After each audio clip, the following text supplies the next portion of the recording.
Adventure Party for the 4th week of February 2024. This week, 5th edition continues to conjure up spells, and we continue to cull them. The Adventure Party, discussing tabletop and rated gaming the Irish way.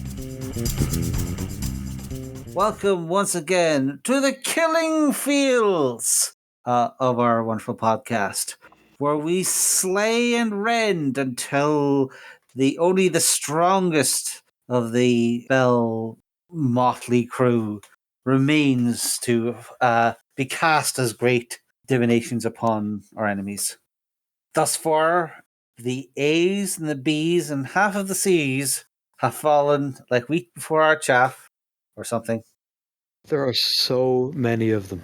They stretch as far as the eye can see. Yes, it is I, Savage Mick, back for another spell cull. And we're joined this time by... It's Eoin! How you guys doing? Hey, we're still here. We've set ourselves another hill to climb, and by goodness, we're going to slog our way up it. We are currently in the foothills. Nay, we are at sea level. I'm just going to keep doing this. There's so many sea spells. So many of them. All right, so last time we finished up on, if you're playing along at home, someone who's got it open in front of them, remind me. Color spray. We did the other first level. This is actually better than the magic missile thing. Another first level spell, yeah? Mm-hmm. This time we are dealing with command. You speak a one-word command to a creature that you can see within a range of 60 feet. This is a verbal-only spell, so it's the one you can cast while your hands are tied. The target must succeed a wisdom save or follow the command on its next turn. It doesn't work on undead. It doesn't work on people who don't understand your language, which is why most of the monsters in the monster manual speak common now. And it also doesn't let you tell people to jump off cliffs, etc. Even so, even with all that, this is one of those spells that, even in the text, this is up to your GM how this works. There's an in paragraph text saying that the GM is probably going to have to. We give some examples of what the possible things are, but this is one of those spells that's really flexible because some players could come up with some niche case of a one-word command, and this sounds like an argument-causing spell, honestly. I disagree. I think this is really well written. They give good examples and examples of how they'll work in the game, and they leave sort of a lot of leeway for the GM to decide. But yeah, I think as a first level spell, it's pretty well written. It is open to abuse if you can find a suitably agreeable or not paying attention GM. Eoin? It's grand. It's a one. The guideline of this is it basically buys you a turn off one bad guy. Your GM could argue with you a lot. The player could argue with the GM a lot. Me moving backwards is directly harmful to me because it exposes my friends to the thing, and I consider, I think the guideline of this one has to be that it's not going to do more than an hour. Like if you go to sleep, someone doesn't fall asleep for the rest of the fight. You know, it does not happen that way. It's okay. I think it's a meme spell more than anything else in some ways, in that it'll generate moments, but yeah, not 100% consistent way. Higher levels lets you target more creatures, so at 3 you get to hit 3 people with it. But it's a whiz save. It's alright. It's verbal. That's okay, I guess. You can cast with your hands tied up if your GM insists on tying you up for some reason. Or you insist on getting tied up by the GM for some reason. I don't know.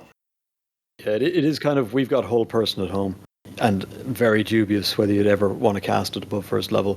Although, that said, it is a classic, these are not the droids you're looking for, you don't see me, kind of spell that is sort of in every wizard's first adventure playbook. So I'd give it a pass, but it's probably better first level spells to take. I wouldn't miss it. I grow weary of argument causing spells when there's so many other spells with more relatable things. But sure, I think we've got a judgment here. We are here to cull after all. Next up is the commune spell. This is one of those spells that... Okay, it's basically you talk to God for a few minutes and ask him a couple of questions, and then you try and not go crazy from the revelation. God, why do I murder so much?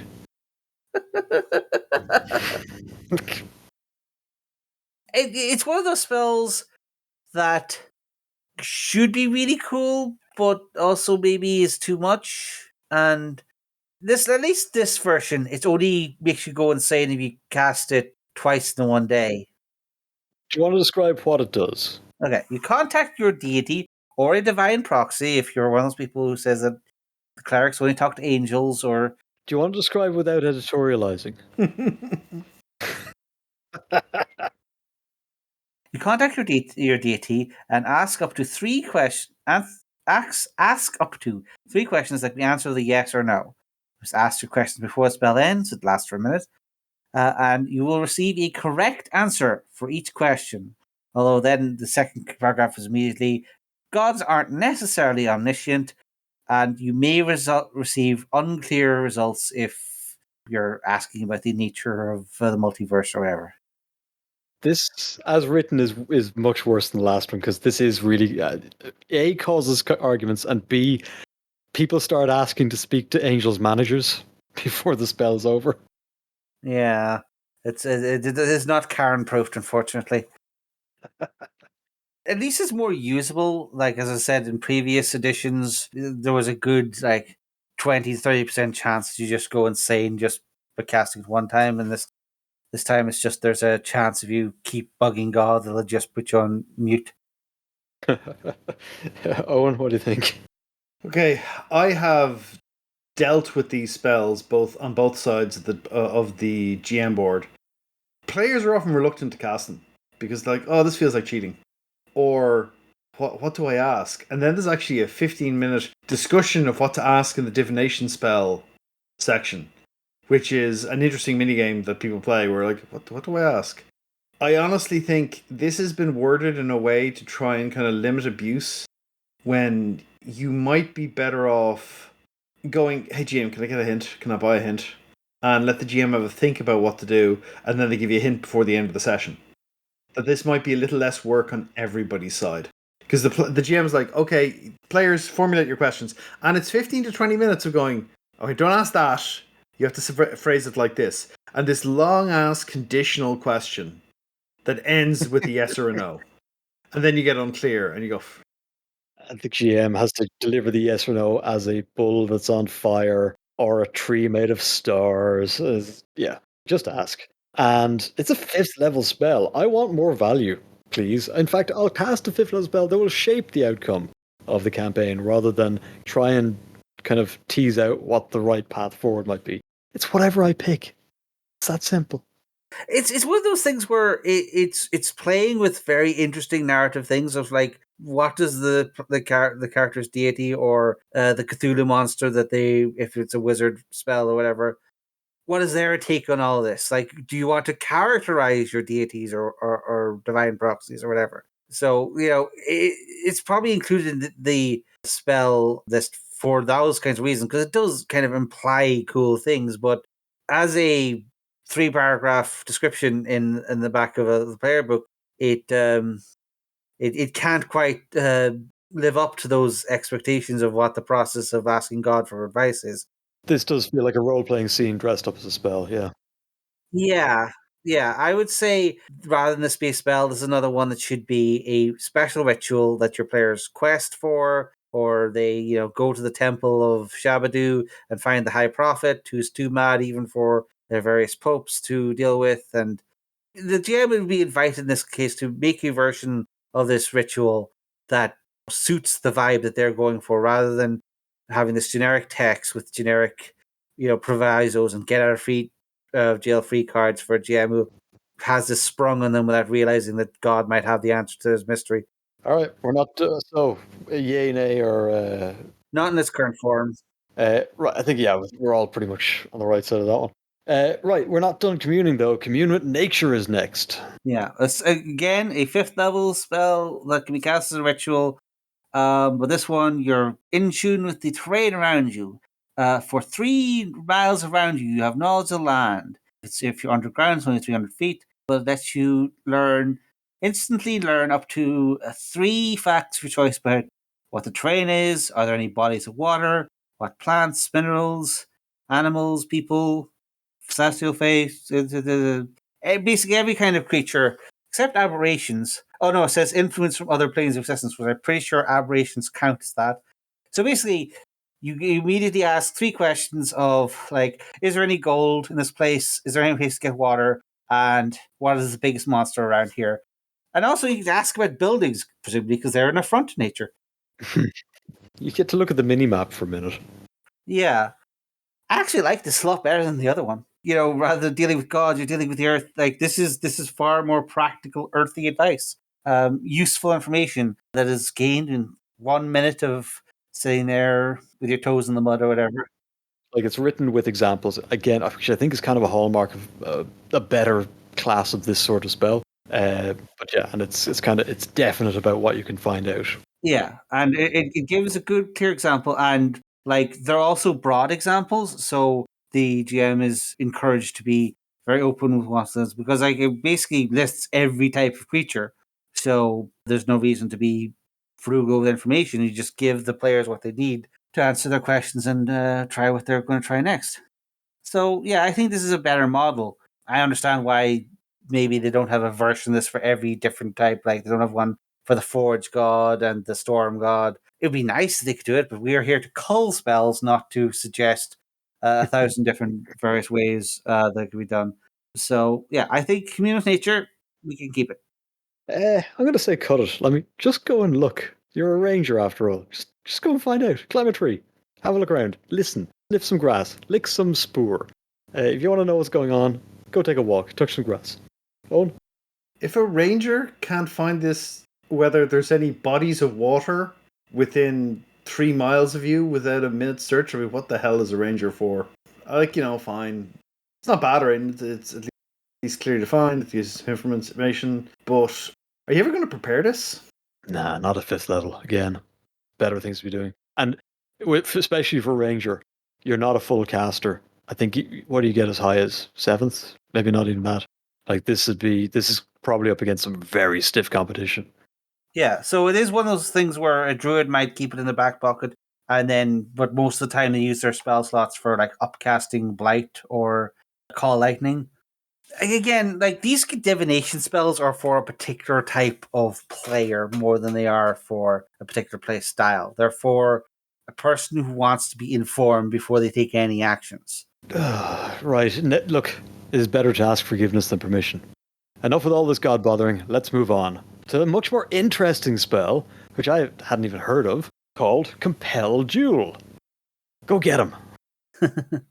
So the reason you haven't heard this is a first level paladin spell, and it usually doesn't get cast because usually paladins do not have that much problem finding the person that they want to fight them, and then fighting them, and then spending all their first level spell slots on smiting every round because that is a thing they let paladins do in this edition. Look, there are chosen people, all right? If the single issue paladin voter doesn't get his way and doesn't get more powerful with each encroaching edition, then how on earth do you expect people to play D&D? This is something you do instead of a smite. I don't know. No wonder I've never heard of it. But yes, this is a bonus action. You compel a creature to do a duel, range of 30 feet. So you walk up to them, compel them, and if they fail their wisdom save, they have disadvantage on attack rolls against everyone except you, and they have to make an additional wisdom save every time they want to move away from you. The idea being that they will not stab the squishy fighter or squishy wizard, or a questing rogue as they intended to, but must in fact duel this burly plate armored paladin instead. It's an interesting flavor, and again, I think there's a pretty good reason why you haven't seen it in action, Savage, is that it is competing in a very crowded space because the paladin is probably one of the classes that has most use for its bonus action every round because, as I say, if you're casting this spell, you could be casting it this, or you could be casting another smite and doing more damage and killing the people between you and the people you want to duel with. Yeah. Oh, and you've met or seen, you saw a paladin once, right? Yeah, I think it's always interesting when D&D abuts against tanking effects, because some GMs lose the rag over them. the red mist descends when they see a tanking mechanic. I don't know why, but they get very offended by the concept. The game loses. The game doesn't accommodate it at all. Like Fifth Ed continues to have D&D's problem of not really giving you good ways to tank, and this feels like something that should be a class feature or something. Something you can use X number of times per long rest or short rest. It shouldn't be a spell. It should be a class feature. I wouldn't actually trim this one. I would, as a high level paladin, when I have second and third, they get to fourth slots, do they?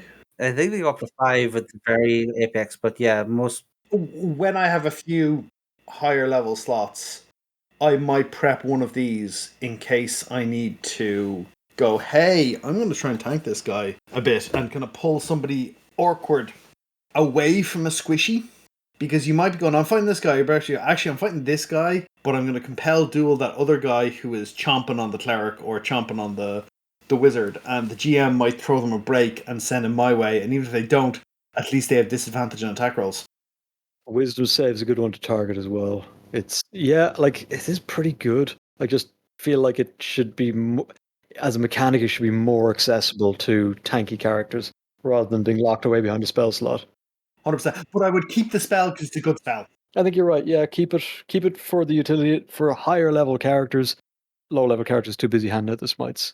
What do you think, Scarr? As a warlord, compel duel? Come get me. I mean, we're here to call spells, not to redesign Fifth Ed to have it make make sense. Like, yeah, absolutely. And death to Carthage, I get it. Sorry, that is a really good reference. Look up. Thank you. Sicario? No, it wasn't Sicario. It was I forget his name. There's 5 other guys with the same name. That's the problem with Roman senators. Everyone was named after their grandfather, and a lot of Ciceros. Yeah, I think it was Tito Sicarius. No, wait, that's a 40k version. Never mind.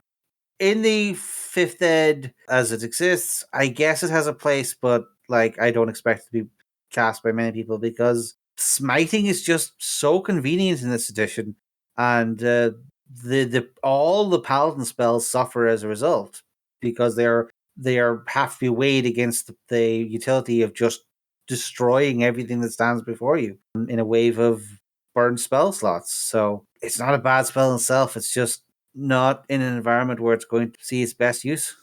Okay, I feel like you're for burning this and Carthage. All right, next a bit of a classic here, and definitely when you're stuck in front of a door with weird elvish scribbles on it, you're going to want someone around who can cast Comprehend Language. Yeah, this is one of those spells. This is really important if the GM thinks it's really important, and in a lot of games will never see use because everything is written in English. It's even the Orcish, especially the Orc. Goblins will write all their graffiti in Common. All the Elven script will be in that nice, readable version of Elvish that everyone took as their second language. And the one time you actually do see something to read, it's actually just exploding glyph trap, and it was never meant to be read. Yes, there are going to be campaigns where what languages are really important, and in those ones, having some effect like comprehend languages and having it be accessible, that makes sense. I don't know. This is one of those campaign dependent ones. It's going to depend a awful lot on the style of your GM and whether they want learning a language to be really important or they want like each mystery to be particularly mysterious and therefore having a first level spell solve all language problems might cramp their style. See, if learning a language is really important, GM will get you to do it Antonio Banderas style in a montage. If you haven't seen 13th Warrior, go see 13th Warrior. It's a good movie. And this one's a ritual, so it is, like montages, essentially free. You get to do it you get to have it for free as you need it, without it burning up spell slots. So yeah, it's kind of straight out of the Tolkien kind of playbook. Someone saw a wizard do it, therefore it must now be a spell. Owen, comprehend languages. It's fine. I would probably keep it in because some scenarios kind of depend on it. Pre-written ones and stuff will depend on.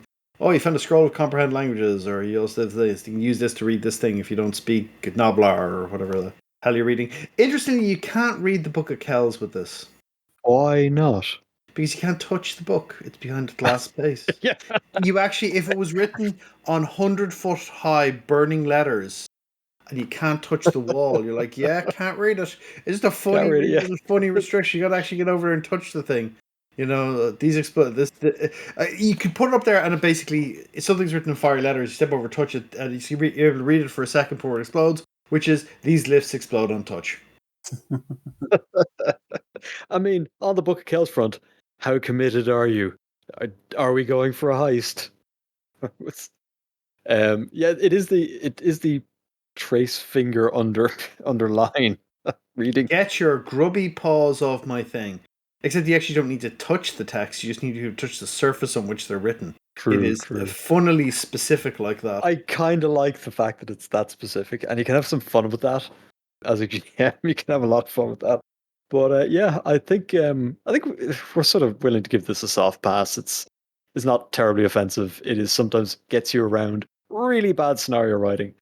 I will say it is, if you like any idea of a session of a mystical language that, you know, describes the truth of the world, you know, Nuncia, or the first song that, you know, David sang or something like that. No, none of that. There's everything's just words. Silly words. There's no magic there. And that might be a deal breaker for some people. But yeah, keep it. Yeah, I'd say again it's offensive, but it's going to be campaign dependent whether it's going to be ever useful or if it's going to be like too much. It's hard to just give this a score on not knowing your campaign. Now I must bend my will upon you, Scarr, and make you pronounce the title of the next spell. That would be compulsion. Saying it weird. Okay. But yes, creature of your choice you can see within, so they won't accidentally mind control your friends. They can see and hear you. Sorry, that you can see and they can hear you. They must make a wisdom saving throw. They are immune if they can't be charmed, so I think that covers most undead. On a failed save, they're affected, and until the spell ends, you can use a bonus action on each of your turns to designate a direction that is horizontal to you. Each affected target must use as much movement as possible to move in that direction in its next turn. It can still take its action before it moves, but then after it moves, you can't walk people up cliffs or into fires or wherever. But you could walk them through plate glass, which is kind of what I think about when I read the spells, like the stumble through plate glass spell. It is 4th level, so you're given a little bit more direction than just sort of, what do we have? Command. It's sort of supersized command. Still not really that good. It's more limited than command, but it is a stronger effect because it is basically like in a pitched battle. It's going to be a break up the enemies. Like whoever makes a saving throw, walk over there while we stab your mates. It can also be used to trigger opportunity attacks. So if you're one of those tactical genius who misses the days of 4th ed where wizards were pushing people left, right, and center, maybe you can recreate that. Halcyon Day. As a battlefield control spell, I guess it works. Concentration, but like it's worded in a way that it will still have an effect as long as it lasts until someone's next action. So, just in terms of targets, it is creatures. Like it's as many as you choose. Yeah, within 30 feet. But yeah, It is kind of the get away from me spell. Then it should have been the G's. Or if you're a particular type of wizard, maybe you get everyone to line up, stab them one at a time. I don't know. Maybe you're angry that the paladin has compelled duel, and you want to try using a 4 times higher level spell. Do the same thing. I don't know. Oh, it's a bard spell, particularly. Well, there are certain bards that are just melee powerhouses in 5th ed. They should have been fighters then. Put down thy loot. Owen, what are we going to say about compulsion? Some people really like mind control spells, and game designers really hate them. So this is the sort of thing you get. I suppose it lets you kind of make an impromptu flash mob out of your enemies, and get them all to run in one direction. Run this way, run that way, back, forth.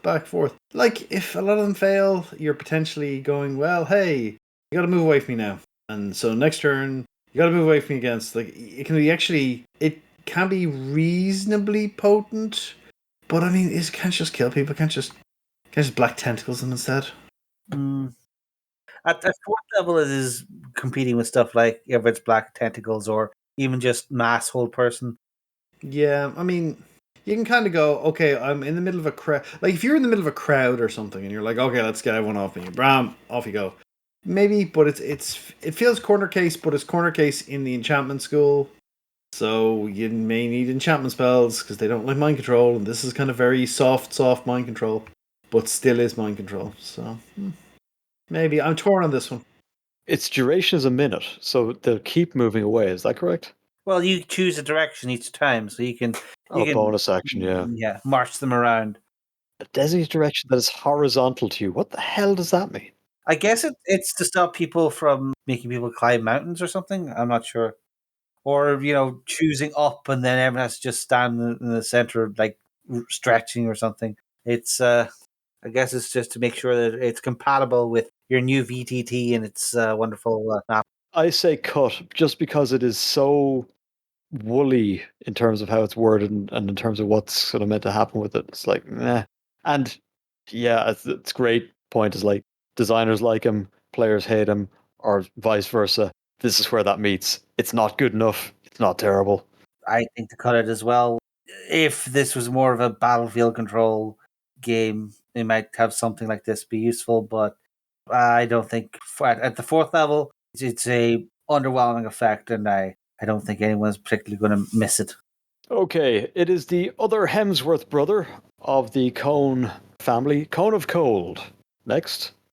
Infamously created by Gygax's son, is that Eric? It's one of the Gygax children. Specifically came up with this because he was sick and tired of casting Fireball. I believe he was the player of Melf the Elf.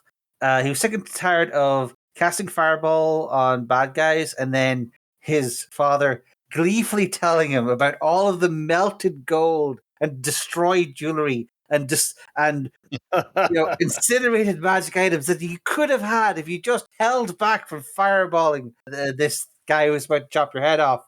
And so he just made a thing that was basically just fireball, but cold, so it couldn't smash anything. And then Gygax traditionally made it 5th level, just so that it was harder to cast. Yes. The swine. But yes, this version is a 60-foot cone, so quite a big area, and it is a nice, decent HD8 damage. Not tremendous, but it's a huge AoE, and it has pretty weak scaling if you want to cast a higher level spells, so I don't think you're going to see that happen very often. Because like 6th level spells where they really cut off to the really big effects, not exactly ideal to upcast and waste those big effects. But as a package, yeah, it just does what it says the tin. It's a big blob of cold damage at a higher level than Fireball. And actually, now I'm looking at it, because Fireball does 8d6. Yes, I was just crunching the numbers, Shane. I was just crunching the numbers on this on what the hell this works out as an average compared to an upcast fireball. Yeah, because an upcast Fireball will be 10d6. So I think Fireball, which, well, okay, we're going to get to it when in the Fs. I've been threatening that for a while, but we'll get to Fireball. We know. We might do an entire episode on Fireball. 10d6 and 8d8 are basically the same damage. That's 5th level fireball versus a 5th level gun of cold. So it's the same-ish damage, but like this, you'd think they'd tack a little bit more scaling on that. You'd think it'd be 10d8 or something. So yeah, it's better to cast a new on-level spell than use an upcast. Like fireball's pushed in 5th ed at 8d6, and it being kind of flat damage. And I find fireball is an easier one to land in a lot of ways because reflex, a lot of monsters will have bad reflex. However, in the situations where a cone is good, a cone is often really good. Yeah, if you're really being charged down by an entire legion. But do you prep both, or do you like, I should use? Well, presumably, if you're a specialist evoker, yeah, presumably you're incentivized to cast as many evocation spells of different kinds as you want. Just to have the different damage types on hand. That 60 foot cone's got to be covering a hell of an area, right? Yeah, it's also a con save rather than reflex save, which is weaker. Makes it weaker in my opinion, because like even if not every monster has a Constitution save bonus, a lot of them just have high base Constitution because having lots of hit points is the solution to a lot of problems in D&D because they couldn't give everything super high AC. I will say con save is a worse save to target than reflex. However, against guys that are good at reflex saves and have stuff like evasion, con saves are really good. It's because it's often very few people are super dodgy and also super hardy. They're often one or the other. So there's a kind of a yin yang here for good old Fireball and Cone of Cold. They kind of intersect nicely and they cover a lot of ground for an Evo Mage. I like that there's a single line here. A creature killed by the spell becomes a frozen statue until it thaws. Which I guess means at which point it's just a corpse. With all its gear intact. Except for all those food items that have got freezer burn. So yeah, okay. You win again, Gygax. Yeah, I'll keep it. Yeah, keep. Yeah, I think it's earned. It's got enough story. Again, we'll get to F when we get to F, but I think Cone of Cold has made its place. It could be a little better here or there, but yeah. Like it feels like it should be third level slot that does 68 damage at the same scaling, and then you could pick up both the third level and be like, let me play these two off each other.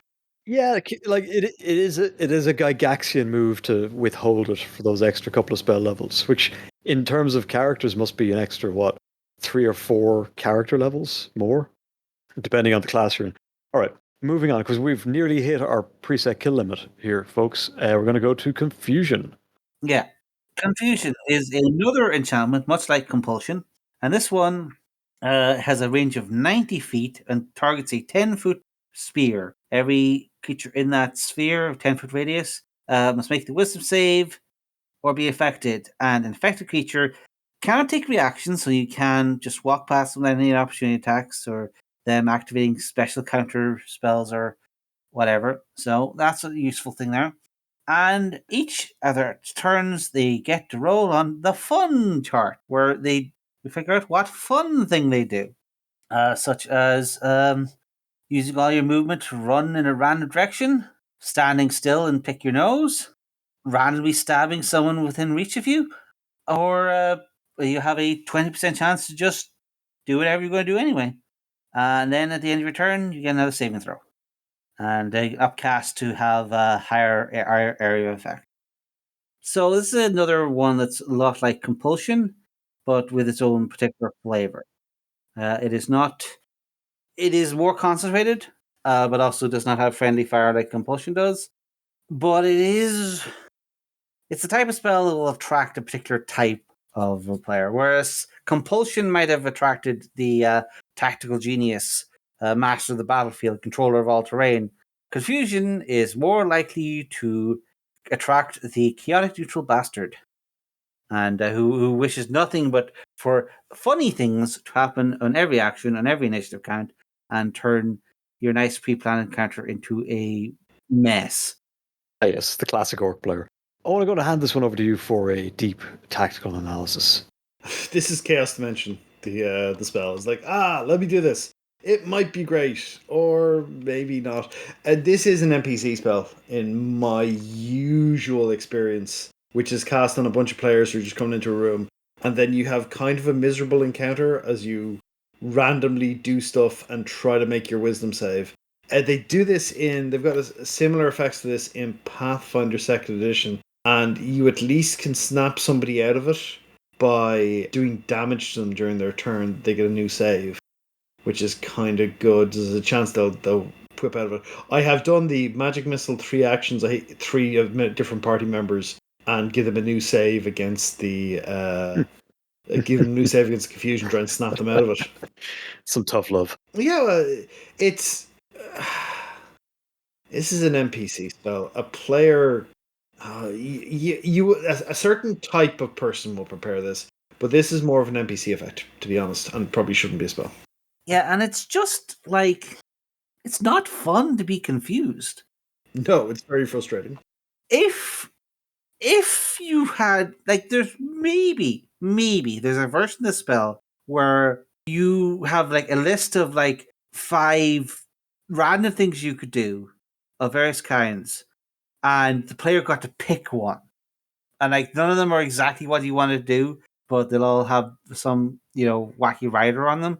and then you pick the one that you're feeling, and maybe you can't pick the same one twice, so you have to go through a list, and then give some player agency. It's like yeah, you're being hit by confusion, but you still have some agency on how it turns out, and therefore get to change the narrative. That'd be something, but this is just random dice rolls, and particularly if you have the tanky player fail the wisdom save, can't make a save to their life, and they just keep rolling a 5 and just stand there gormlessly. Your action is to do nothing. You can't stop anyone running past you. You can't swing your sword. You can't even move. Oh well. And then what the cardinal sin is, of course, that if a player were to do this, cast them on a group of dangerous bad guys, they all fail their saves, and then all of them roll 9s or 10s, then the spell might not have any effect. And then they just stab you and you lose concentration, spell's over. So yeah, I don't like this spell. I think the thing they're trying to tap into here is not a good thing to be playing around with in a thing. I understand some people like randomness. I don't think they should like this kind of randomness. Okay, well, my name is Savage Mick, and I am that kind of player. I think you're both way off base here. I think this is, for the first time, it's one of those control spells that is A, properly costed, and B, effective. There's a lot of interesting things going on in this. First of all, it's a concentration spell. Usually, famously, do not like them because I think they end too soon, generally because someone goes, smack that son of a gun. This one, however, the effect of the spell makes it much less likely that there's going to be people who are in a position to end your concentration. It has an area effect which can be scaled up to cost, and it is a bit higher. You only get into it at 4th level. You're going to want to be a full caster for this. It is the opening encounter formation breaker spell. This is the one you use against those hobgoblins, or that tight bunch of giants, or that really, really sort of scary bunch of equivalent level NPC adventurers. This is the one you want to have in your back pocket to end that fight, or to at least give you the advantage in that fight before it begins.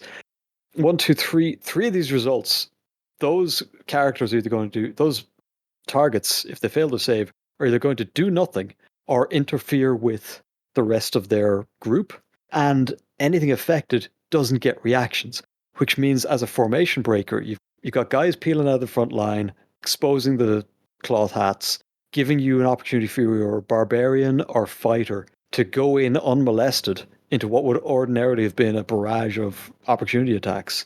And it is an alpha, a round 1 spell. You get this off at the start of a combat to try and break things up, but because affected targets are getting a wisdom saving throw at the end of each of their turns, it's going to lose effect fairly quickly as the battle goes on.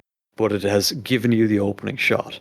It has broken formation, it has wasted actions, it has opened up opportunities for your frontline fighters to target otherwise well-protected enemies. And that's, you're going to be playing a very tactical kind of on the board, on the battle mat kind of game for this to really come into its own.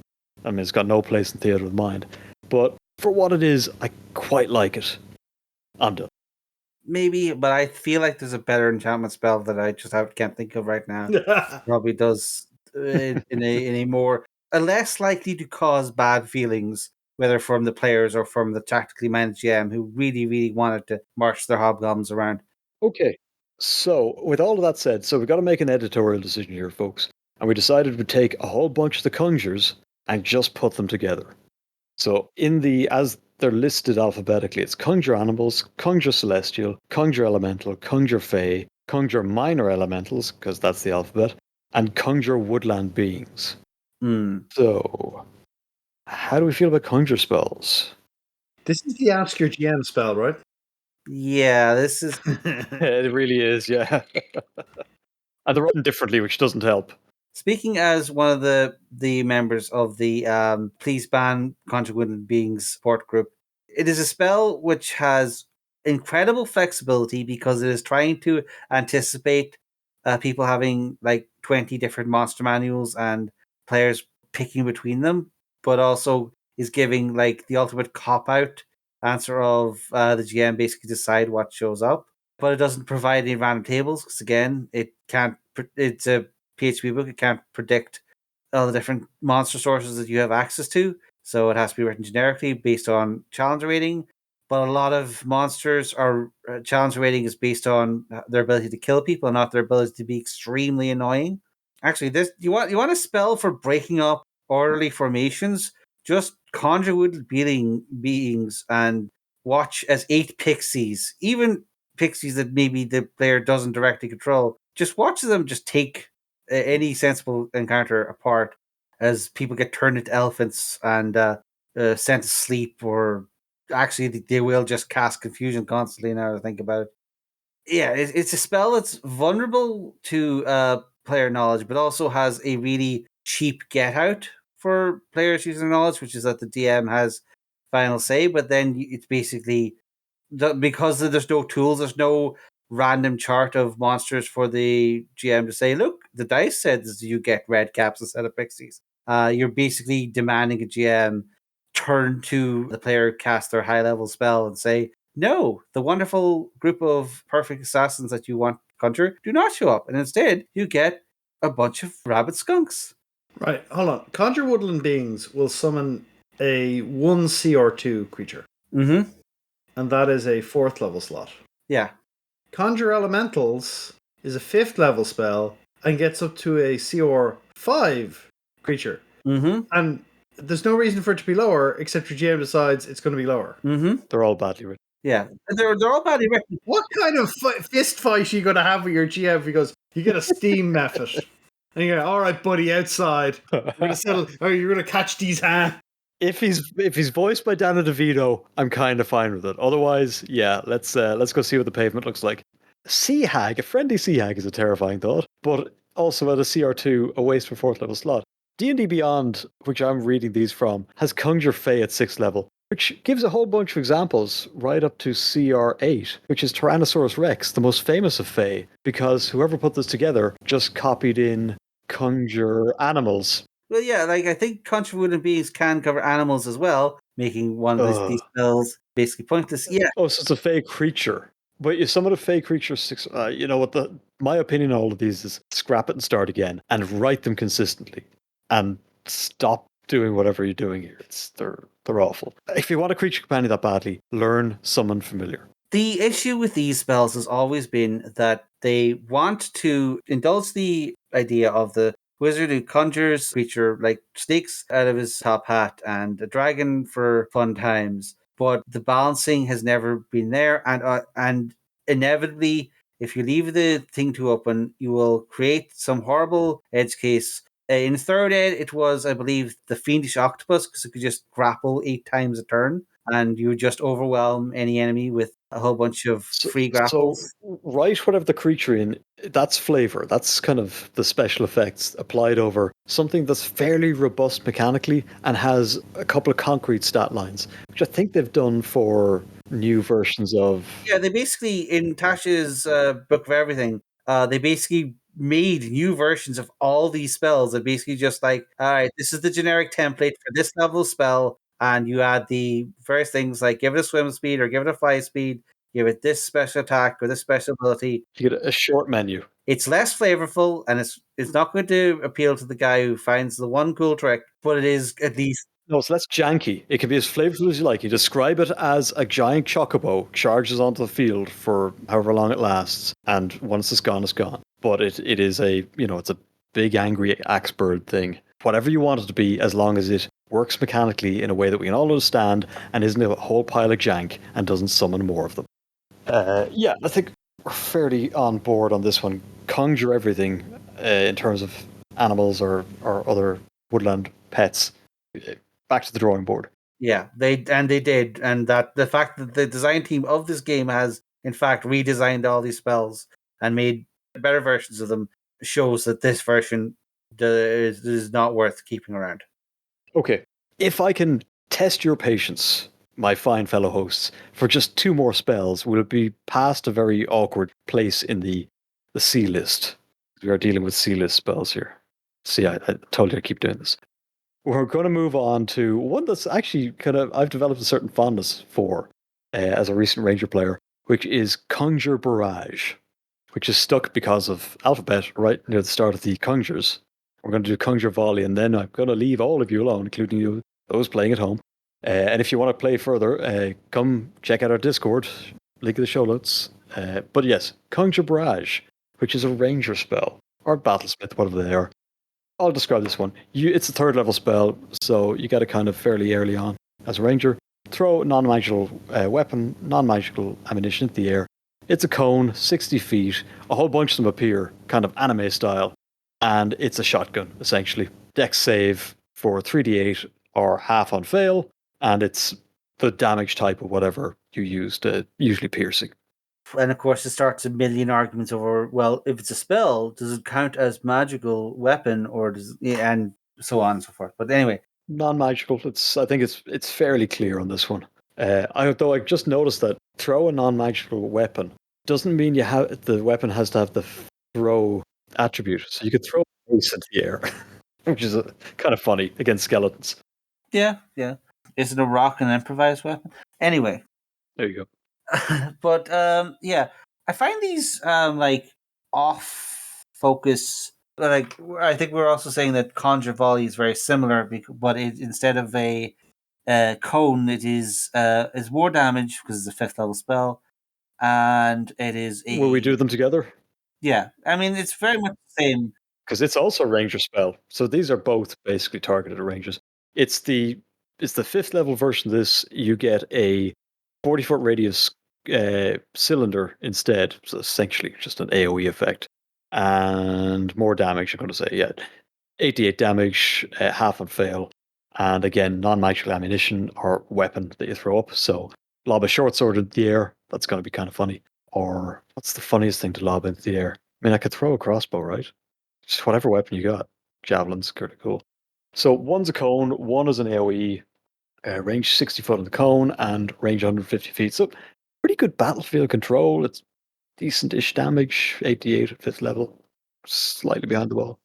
Here's the real question: what are they doing? What are they doing in the ranger spell list? I mean, there's nothing wrong necessarily with the idea of a ranger having like as an option to be able to do some AoE damage and like. It says throw, but I presume like they're open to like person saying, "Oh, I string my bow, I point in the air, fire an arrow into the air, and then 100 arrows come down."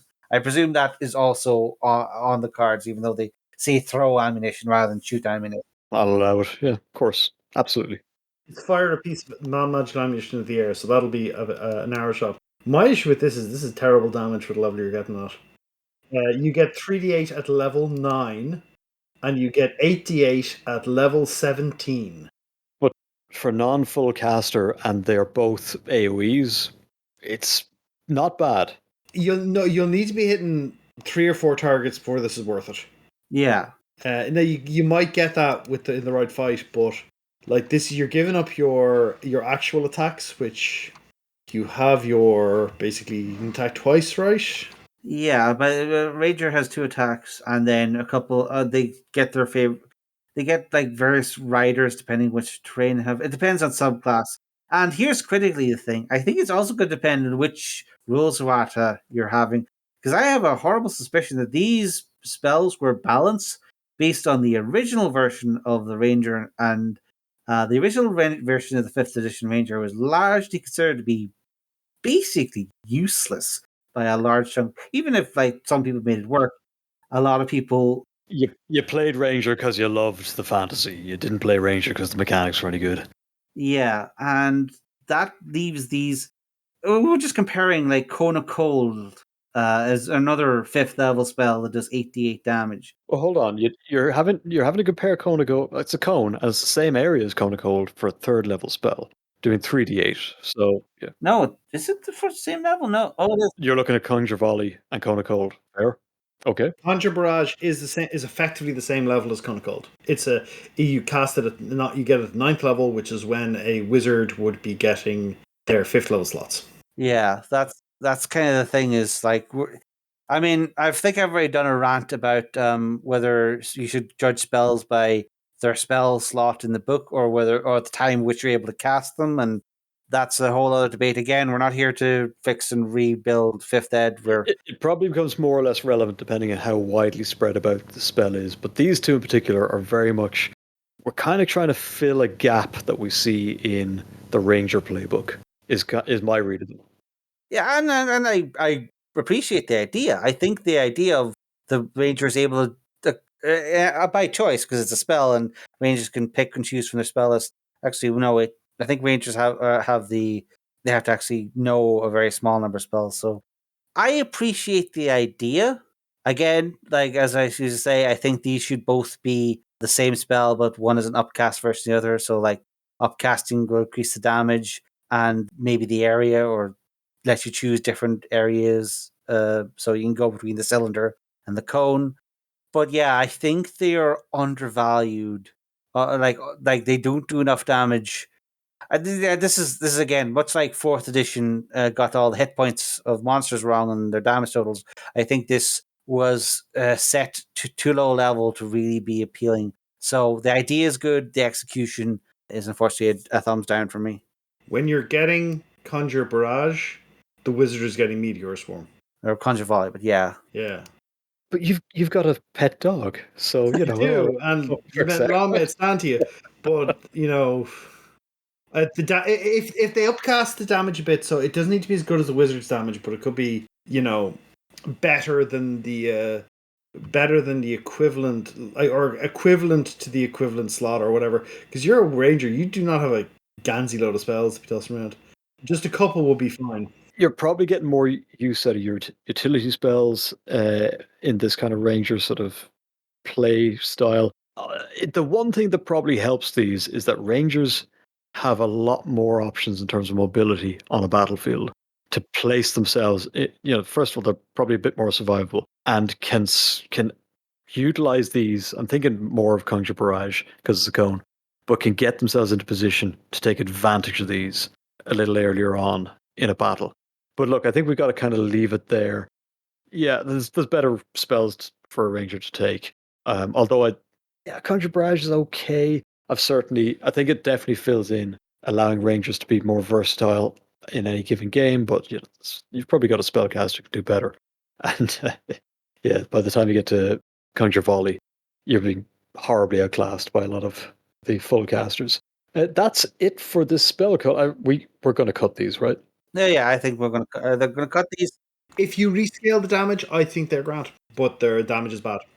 If you rescale the damage and said, Rangers niche is they have a bunch of they have equivalent AOE spells to a wizard, but only a couple, and that's fine. We're not here to fix spells. We're here to call them, unfortunately. Yes, Cartridge, a death to this episode. This has been the Spell Cull, I want to say number 6. I'm Savage Mick. I'm joined by the Warlord Scarr and the tactically sort of, what would you say, adroit Eoin. But for now, do we do this party's over on these ones? That's done. Episode's done. Goodbye. It's an hour content. Get out of here. Crazy kids.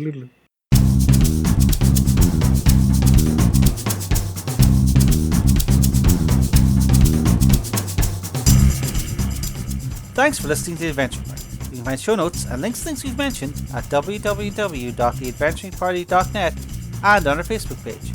You can leave comments there, or talk to our Twitter account at AdventuringPTY, or you can record a voice message at www.speakpipe.com/theadventuringparty. We can also be contacted directly by email at party@theadventuringparty.net. If you'd like to be in touch with the party all the time, come join our Discord server, link in the show notes. The Adventuring Party is released under Creative Commons Attribution Non-Commercial Share Alike version 3 license.